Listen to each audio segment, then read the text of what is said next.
welcome to 3LWTV. I'm Lonnell with another edition of Pillow Talk. My special guest today, you all know and love. One of them has been on before, but we're going to do something a little different today. As you can see, there's no pillows, but there are bubbles. How you doing? Hurting. Hello, children, and welcome to Adtv. We're getting ready for our homework class 101, and you have to forgive me about my little, thank you. We've been doing some splashes of champagne. These guys out here think having a lot of pubic hairs Makes is you more masculine and like, oh, this is sexy, I'm hard, because I got all this damn hair down here I can braid. That's not cute. What, she replaced me? We got Oh, you come on, bitch. Come on for me. I know right, it's coming for you. You have 5% liquor, bitch. You probably can't even hold shit, motherfucker. Chillin'? Chillin'. You always chillin', motherfucker. That's what you said the last 10 times, you stupid ass motherfucker, bitch. Please welcome to Pillow Talk, my sexy guests, the men of ADTV. Matthew. This is all nice and pretty. And this is Derrick. All right, this is exclusive. This is exclusive. I don't do this, you know. But they only give me that kind of a show. Yes. I get good angles here. I want to do this. Yeah, right, you know. We need DR. This is nice. I love a good old bubble, man. All right, I like the bubbles. Yes, I'm living. You got that flip going. That India Ari flip before she cut her hair. Yes. I love it. You were in for me. I'm living. I love it. I am so excited to meet you. Hold on, let me. Let's meet you. All right. There we go. It has been so wonderful because like I said, I've just become an instant fan because like I said, you're not well in the head, honey. And he doesn't drink or smoke or anything. Just so you guys know, like Matthew is pure comedy. Just pure comedy. But I need to blame it on something, right? Okay, yeah, but so like, did you have a traumatic childhood? I mean, what? I did. Okay. You have to watch behind every closed door. If you watch this interview, right, you would know. He's been Oh, that is right. I did. Oh, yes. Yeah. That was kind of hot. So, what have you been doing so far since you've been down here in DR? We've been working out. We've been eating. I see. And eating and bonding and stuff like that. This is kind of like our vacation. So, what has been the best part so far for you? Just the environment and The Environment. That's such a safe word. Right.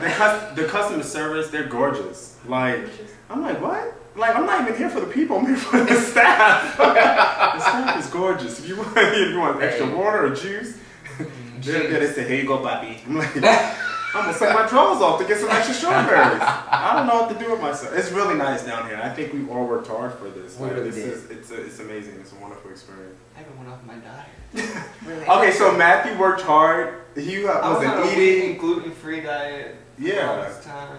That sounds like hell. And now, like, we can't leave lunch early because he was getting dessert and all this extra stuff. I've been picking out. He's been picking out now. They're supposed to do that on vacations, though. Tell me about this season of ADTV. We just decided to just kind of have a powwow. We've been talking 2, 3 o'clock in the morning, just like, what are we going to do different for this year? And we've always wanted to do skits. And Matthew's a wonderful actor that you guys didn't know. And I was like, we just started putting our heads together and just deciding to go for it. And so Who came up with that Players Club skit? Me, and then Matthew was like, I want to curse out everybody in the room, so I titled that, dude. Yeah, I titled it Players Club. I gave it a little bit of direction, and Warren from Flavorworks, Baby Boy, shout out to him in Miami. He was here for the weekend with Breon and his friends, and we was like, okay, let's just kind of go for it, So, and Matthew he went there. And that actually, what you guys saw was actually the second round. So like we did it already, and then I was like, all right, let's we polish it up a little bit. And Matthew comes right on again and just start cursing people out. It's fun. It's like therapy. And he's also AKA Mommy Dearest. Oh, that was funny too. Yeah. What kind of response has the ADTV audience given you so far since you've been on? It's been a positive. But I think most people think it's because, I talk a lot about HIV and being, just everything that comes with that. Right. And just my, bad childhood and stuff like that. So how do you live day to day? What is your goal that you want people to take from you and what you're sharing? Because you've been very intimate about your personal life. Just to not be afraid of it and to know that you can be happy and healthy with HIV and that life goes on. Because I think a lot of it is prevention, but it's, what about the people who do have it and living with it? But I've gotten a lot of emails from people who are, they're not open about it, but they'll send me a message and just be like, it's nice to know that somebody is so outgoing and so forth about it. You touched on something important too, because there is a lot of focus on prevention, which there should be. But for people that are infected, there doesn't seem to be any major focus other than maybe, oh wait, go take those pills and get treatment. But what does treatment mean, and what are your treatment options? Because not everybody needs to be treated. And so, you know, I get emails and sometimes like, wow, you know, ADTV took a different shift. Why you talk about HIV and AIDS so much? You know, they call it AIDS TV one time. And I was like, no, I'm HIV negative. It just so happens that, you know, and Janara was HIV negative. It's just that a lot of the community, we need to start talking about it. And I'm not afraid about it. And I've like literally dated like 4 guys back to back who was HIV positive or found out they was HIV positive. And I was like, wow, there's something going on. Like, it's a lot of people living with it, but no one is talking about it. So I felt like it was a good opportunity to kind of throw that in there, you know. And then when Matthew just kind of opened the door with it when he first came on board, and then Ryan was dealing with it at the time, and he was like, you know, I want to talk about it too, you know. And so, I mean, we just all support each other. Like, Ryan and I knew about it for a while. I was like, whenever you're ready to talk about it, then we'll do a show about it. We'll make it pretty, you know, we'll also make it serious.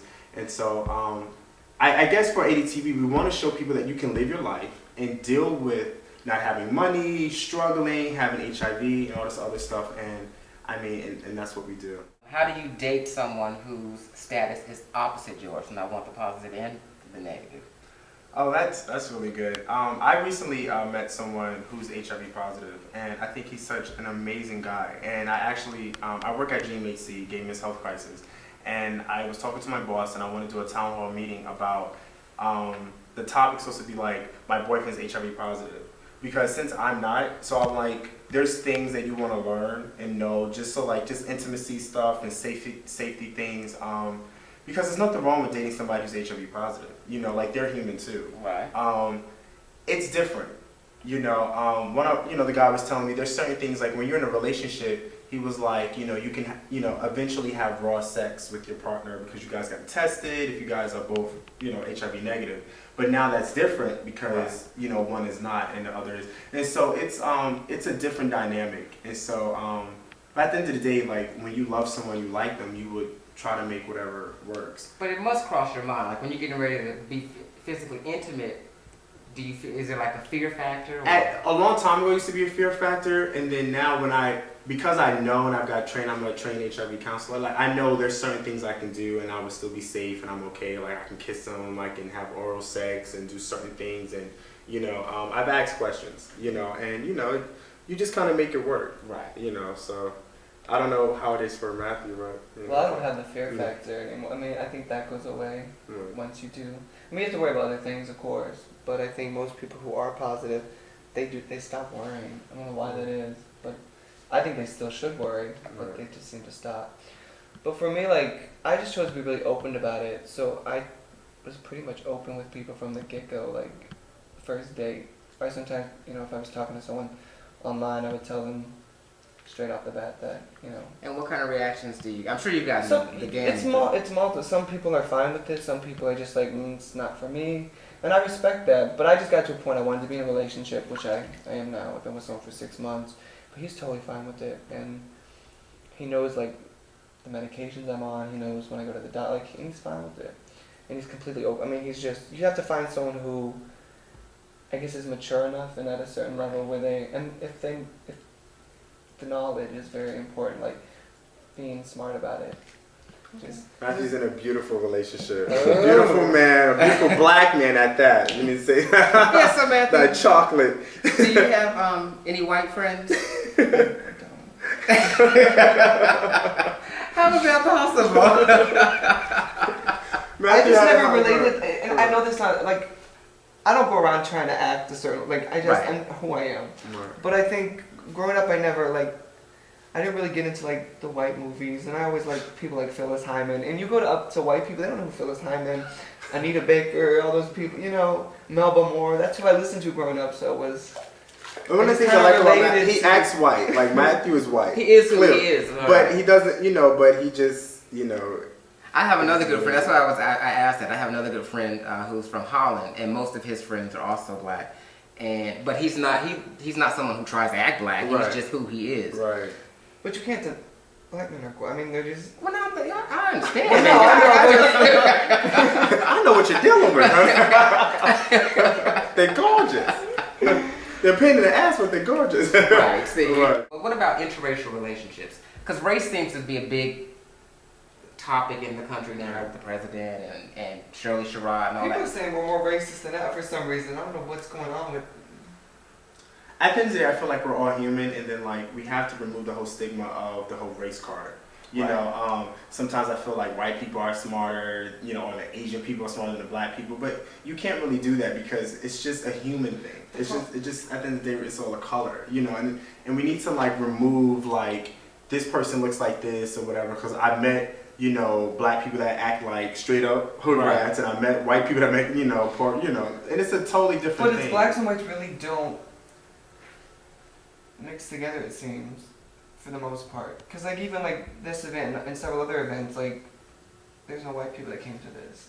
You know what I mean? That's what one or two. They weren't excluded. No, I know. Besides me, but I'm saying they weren't excluded. It's just they choose. I don't know what's like why that is. Like, I'll tell you why I think it is. Is what because of the whole racial stigma in our country and the history. When black people, we were often marginalized, I think, in the gay pride. So we could only be a part of it if we were an extension of you and your rainbow, which didn't play our music that we wanted to hear, didn't really reflect us. Right. And I think that's how the black pride started. Well, now they've grown into these massive, you know, events now. So it's kind of like, you know, it's the wheel is already. And actually, you know, helping them promote Inferno, a white guy asked me, "Is it okay if, you know, he comes?" And I was like, "Yeah, sure." And I actually saw him on the bus that I was on coming here. So there's sprinkles of them here. Right. You just, you know, the way this resort is Jurassic Park. You know, I don't even know where he's at right now. You know, Is this resort fucking huge? It's For huge. what? Last night I was walking around in circles and circles, and then finally I said, "Fuck it, I can't find my room." And I went to the pool and just sat on a lawn chair. And then after I got over myself, then I went and called somebody and said, "Take me to my room." and it gets so dark here. it gets so. The other thing too, like you get lost, and then when they drive you to your room, you just realize you was right around the corner. And you're like, you know, I was on the opposite side of the tree. Yeah, it's crazy, but it's beautiful, and I love it, and I think we all deserved it. And It's really, I definitely will TPR again. Yeah, Just for the that's it. staff. I recently saw an episode on CNN where they were saying, or a report on CNN where they were saying that 47% of African American men do not graduate high school. And in New York City, your city, it's like as high as 70-something%, Wow. which I couldn't believe. I was like, that can't be possible. Yeah. But is there, you know, I mean, there's a huge disconnect. And it's a crisis, and I don't think that we're really recognizing it as a country. So how do you feel about that? Well, I would say as a product of the New York City public school system, it is a struggle. I graduated from high school, I went to college, but when I got to college and I went to Delaware State University for a short time, I didn't feel like I was fully prepared and geared up for college. I was just coming out the closet, I was learning more about myself, I was outside of my home and outside of my environment. So I don't think they properly prepared us for that. And it was almost an opportunity that I almost went to boarding school. And it was with my cousin who, his parents were doctors and lawyers. But my mom, you know, I come from a single parent home, you know, so it's really about money, you know. And if the parents, people in New York are working 2 or 3 jobs just to pay rent. And so when you're doing that, you don't really have time to sit there. Like my mom, it wasn't a lot of times that she sat there and like did my homework with me and stuff like that. So in New York, you get that. And when I moved to North Carolina, going from like an F in algebra, I had an A+ in math. It's a totally different, because the classrooms are not as big, you know, and the teachers are more engaged. Right. You know, you're bumping into them in Walmart or whatever. You know, it's a different type of connection with the students in the South than it was in the North. And so I'm not surprised that the numbers are ridiculously high. And because of the recession in the economy, people can't afford schooling. Right. You know, and Well, I think they're looking around also, like, you look at people who have degrees, they've lost their jobs too. Exactly. So people think, what is what's it really going to Right. get me? right. But if I can get in the music business or in sports or something, or Like Puffy doesn't have a college degree, but he's, you know what I'm saying? Right, Like he's a got model. to hustle. and the Exactly. problem when we're growing up, when your kids are in your teens, everyone wants to be a celebrity in some aspect. So, Right. and if you know the school is really pushing you in certain directions, and no one's really being a leader, your mind's gonna wander to, well, I have to. It's about, you know, being Right. creative and creating the next gimmick. And both parents have to work now. Like kids don't have a stay-at-home If you mom know anymore. both parents, you Right. might If be you know on both board. parents, exactly. Trying to figure, but you're absolutely right. Right. You are not the father. Okay. But why do you want to? I mean, plus schoolrooms are over. Like most of them are And you got overcrowded. and you don't actually have got teachers homeschooled. really sitting down with you. Right. 'Cause that was my problem when I was growing up because, well, I was dyslexic and I had ADD, and we were moving around a lot, so no teacher ever really got to know who I was. So it was Right. like I wasn't learning. Because like they stand up in a classroom and teach 30, 35 kids, and it's like you can do whatever you want if you're in the back of the classroom. You can be playing on your cell phone, whatever. Nowadays, back then we got cell phones, but it was like I didn't start learning until my mother took me out and set me down and was like, she really just had to work one-on-one. But Right. and some people need that, and if you're not having someone give you I that, think most kids. you're just gonna end up being like, school's not, you're just gonna drop out. And also, if it's the crowd you're with, if no one's Right. checking in with you, if it's just like a free-for-all. It's like I walk around Harlem, and there's like 10-year-olds just walking the streets at like 3 in the Like, morning. where in the and I'm hell like, are you where going, do you right? not have to check in at home? Like, and if you live Why that aren't you life, at home doing homework? Right. right? If no one's checking in, and you are Right. like you. Because their parents are nurses and they're at they're at work and the kids can do whatever. So it's a totally different It is dynamic. different. And when I lived in North Carolina, like everyone had like kind of like that 9 to 5 schedule. And people was home, they had cars, and it was home. Like in New York, it's a totally different. Because everybody's thing. hustling just to maintain. Hustling 2-3 jobs. My mom's had 2 jobs when I was in college, so it was crazy. I want to do a pillow talk with some big guys, and I've got a couple that are willing to do it. So. Okay. He wants some Jared Levine. No, I have some big fans who actually want to be on the show, and it was like, we need to talk about like big lovers and stuff. I said, okay, we'll do it. Yeah. No, it's gonna happen. But that's what has to happen. I mean, everybody has to have. We a have to voice at the embrace table. everyone. You gotta Yeah, embrace it. we have to embrace everyone, and it just takes time and scheduling. Like I don't care who comes on the show. As long as you're talking about something good, and we can get it rolling. So Okay. I love it. So what's next for ADTV? Some more skits. Yes. Well, Matthew's still with us. Shout out to Ryan Drake. I love you, Ryan. Yeah, we still love John and Janara. She's, they all support us, behind the scenes. Ryan actually loaned me his camera for the week. Oh, Our ADTV camera, for 2 years, that actually kind of went down. It's back in Sony being serviced. So Ryan donated his camera for our DR trip. So, I mean, we're all family. There's no shade and stuff like that. But what's next for ADTV is, just taking it to the next level. And shout out to GMHC for getting us t-shirts. We have t-shirts. We have, some big things coming soon for ADTV. And I'm just taking my time with it. Yeah, you've been doing a good job. Thank you. I think you might get a big misconception about you that you might be difficult because of the different hosts. Hosts and all that. But I like that. I get those. I think that's like, isn't he difficult to work with? And I'm he's not. I don't. We've never fought We once, never so fought. I don't know. And it's not. And people's like, it's not me. It's like people get to a point where they're like, when they want to leave and do their thing, and then they come back like, oh, that didn't work out. You can't get fast. You can't get rich and famous tomorrow.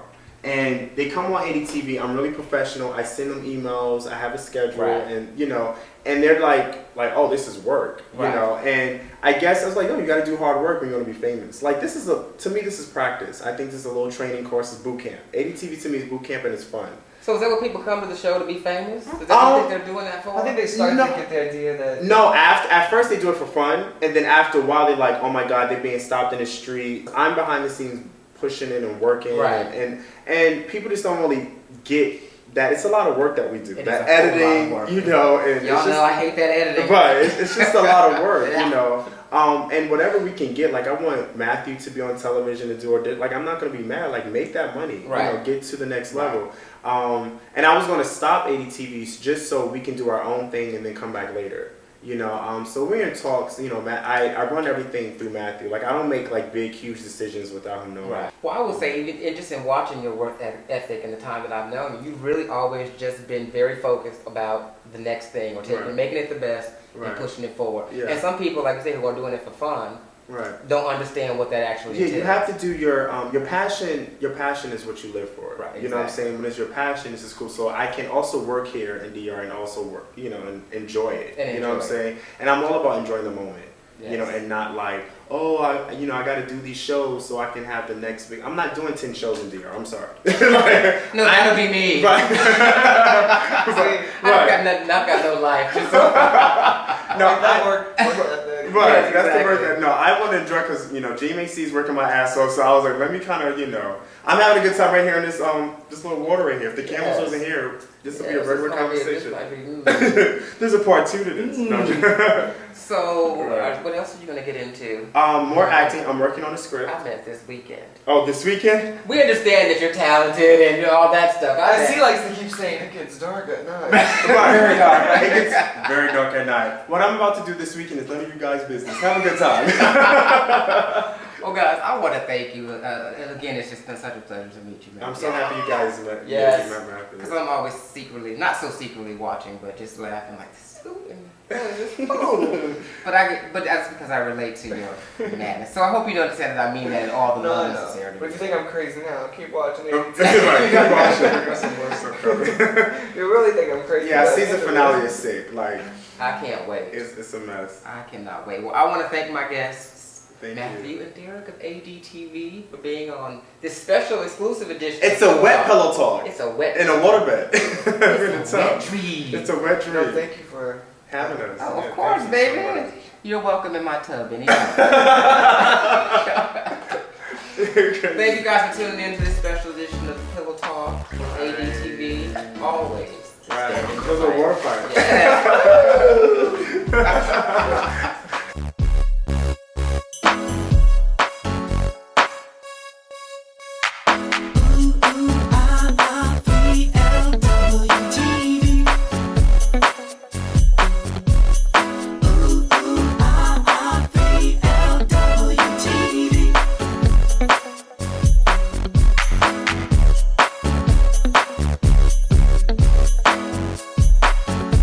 They want his show.